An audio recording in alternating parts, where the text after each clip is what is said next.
Perkenalkan, nama saya Veronica Siahaan, NPM 1901010058 dari Prodi PGSD Stambuk 2019, Universitas HKBP Nomensen Pematang Siantar.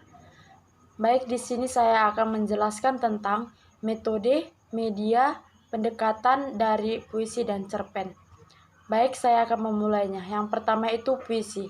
Sebelum saya memulainya, saya akan pengertian puisi itu ialah puisi merupakan ragam sastra yang bahasanya terikat oleh irama, matra, rima, serta penyusunan larik dan bait. Biasanya puisi berisi ungkapan penulis mengenai emosi, pengalaman, maupun kesan yang kemudian dituliskan dengan bahasa yang baik sehingga dapat berimah dan enak untuk dibaca. Pemikiran penyair dituliskan dengan menggunakan beragam pemilihan kata yang indah, sehingga dapat memikat para pembaca. Puisi memiliki estetika yang berbeda-beda, bergantung penulis puisi. Setiap penyair biasanya memiliki kekhasan dalam menulis puisinya. Nah, yang pertama itu metode yang digunakan untuk mengajarkan puisi di SD, yaitu metode yang saya gunakan untuk mengajarkan puisi di SD adalah metode Discovery Inquiry, di mana Discovery Inquiry merupakan suatu rangkaian kegiatan pembelajaran yang melibatkan secara maksimal seluruh kemampuan peserta didik untuk mencari dan menyelidiki secara sistematis, kritis, dan logis, sehingga mereka dapat menemukan sendiri pengetahuan, sikap, dan keterampilan sebagai wujud adanya perubahan. Lalu yang kedua, media yang digunakan untuk mengajarkan puisi di SD.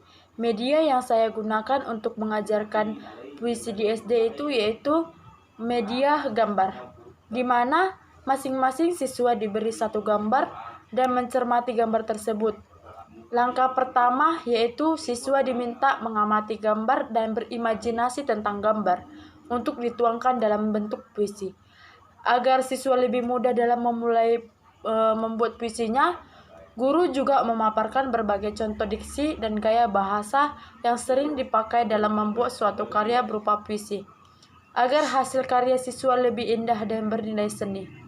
Pemilihan media gambar juga sangat berpengaruh dalam kegiatan penulisan puisi. Media gambar yang diberikan kepada siswa seyogianya yang mudah melahirkan daya imajinasi yang tinggi. Imajinasi yang tinggi akan membantu siswa dalam menghasilkan produk kata-kata yang bisa ditulis. Untuk itu, perlu penyesuaian antara gambar dengan tingkat kedewasaan siswa. Langkah pembelajaran semacam ini lebih menarik dan memotivasi siswa untuk menulis puisi secara bersama-sama dalam upaya menghasilkan karya yang bagus dan bernilai seni. Lalu yang ketiga yaitu pendekatan yang digunakan untuk mengajar puisi di SD. Pendekatan yang saya gunakan untuk mengajarkan puisi di SD itu adalah pendekatan proses, di mana pendekatan proses ini merupakan kemampuan siswa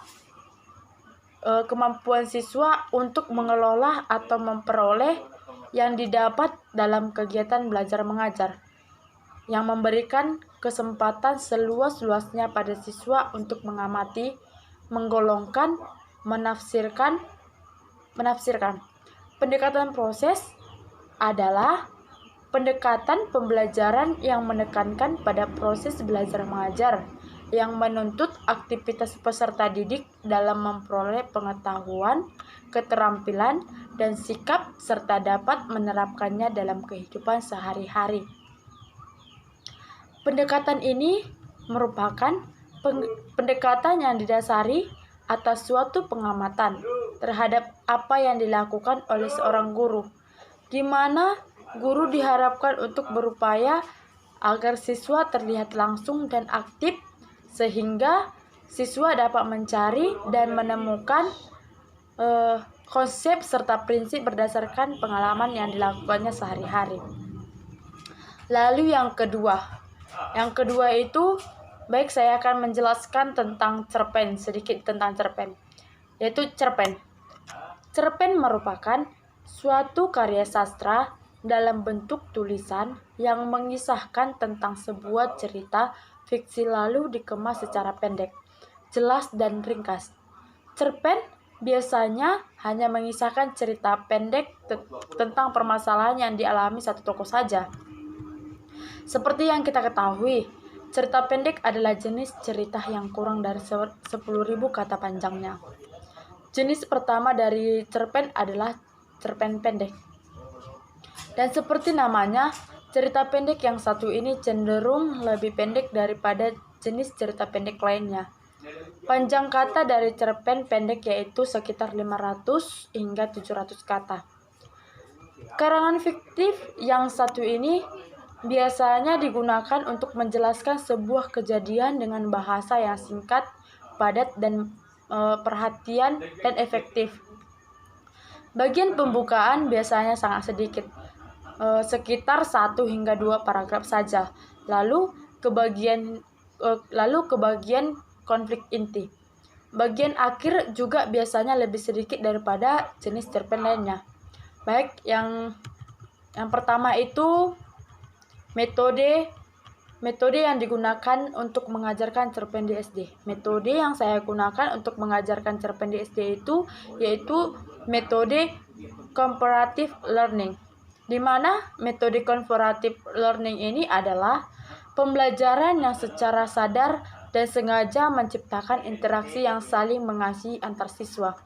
Dapat juga berarti pembelajaran yang secara sadar dan sistematis, mengembangkan interaksi yang silih asih, dan silih asuh antar sesama siswa sebagai tatanan hidup di dalam masyarakat nyata. Guru menciptakan suasana yang sangat mendorong agar siswa merasa saling membutuhkan. Hubungan yang saling membutuhkan inilah disebut dengan saling ketergantungan positif. Saling ketergantungan positif menuntut adanya interaksi primitif yang memungkinkan sesama siswa saling memberikan motivasi untuk meraih hasil belajar yang optimal. Pentingnya pembelajaran comparative learning ini adalah adanya alasan mengapa pembelajaran komparatif dikembangkan. Yang pertama itu meningkatkan sikap positif terhadap belajar dan pengalaman belajar. Yang kedua, meningkatkan pandangan perspektif siswa terhadap guru yang bukan hanya pengajar, tetapi juga pendidik. Yang ketiga, meningkatkan keterampilan metakognitif. Yang keempat, menghilangkan sifat mementingkan diri sendiri atau egois dan egosentris. Yang kelima, meningkatkan kepekaan dan kesetiakawanan sosial. Yang keenam, menghilangkan siswa dari penderitaan akibat kesendirian dan keterasingan. Yang ketujuh, dapat menjadi acuan bagi perkembangan kepribadian yang sehat dan terintegrasi. Dan yang ke-8, membangun persahabatan yang dapat berlanjut hingga masa dewasa. Lalu yang kedua, yaitu media yang digunakan untuk mengajarkan cerpen di SD. Media yang saya gunakan untuk mengajarkan cerpen di SD itu adalah media gambar. Media gambar menjadi media yang terbilang paling murah dan mudah dicari. Gambar yang bisa ditampilkan untuk mendukung pembelajaran seperti foto, lukisan, atau gambar dan sketsa. Media ini memiliki tujuan utama untuk memvisualisasikan konsep yang ingin disampaikan kepada siswa, terlebih jika konsepnya abstrak. Gambar itu juga bisa berupa gambar jadi, seperti gambar dari majalah, brosur, selembaran, koran, atau internet. Ada juga bisa memberikan gambar fotografi yang diambil dari berbagai sumber. Namun, sebelum mengambil gambar tersebut, perlu diperhatikan hal-hal berikut. Yang pertama, gambarnya memadai dan berkualitas baik.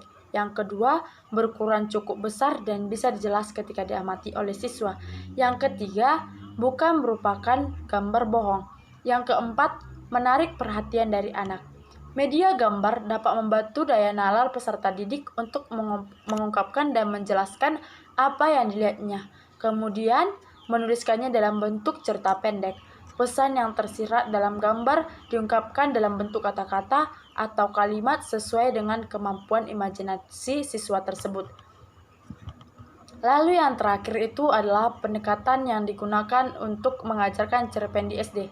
Pendekatan yang saya gunakan untuk mengajarkan cerpen di SD itu adalah pendekatan konseptual atau conceptual teaching and learning, adalah sebuah proses pembelajaran yang bersifat menyeluruh atau holistik. Pada pembelajaran konseptual, siswa dimotivasi sehingga mereka dapat memahami makna bahan pelajaran sesuai konteks kehidupan mereka sehari-hari atau konteks pribadi, sosial, dan kultural. Dengan pendekatan konseptual, siswa akan mempunyai pengetahuan keterampilan dapat diterapkan atau ditransfer dari satu permasalahan atau konteks ke permasalahan ke konteks lainnya. Pada pendekatan konseptual, guru mencoba menghadirkan situasi dunia nyata ke dalam kelas. Siswa diajak untuk menemukan dan membentuk hubungan-hubungan antar pengetahuan. Kemudian juga bagaimana penerapannya dalam kehidupan mereka sebagai anggota keluarga dan masyarakat. Pendekatan dan pembelajaran konseptual terkait erat dengan pembelajaran aktif atau active learning. Dalam pendekatan konseptual dalam hubungannya dengan kedekatan aktif, maka siswa harus dapat diajak untuk membangun pengetahuannya atau konstruktisme aktif bertanya atau questioning, aktif untuk menemukan pengetahuan atau konsep-konsep yang dipelajari atau inquiry, bekerja bersama dan belajar bersama dalam suatu masyarakat belajar, melakukan pemodelan dan menerapkan penilaian otentik. Demikian hasil ringkasan tentang metode, media, dan pendekatan dari puisi dan cerpen.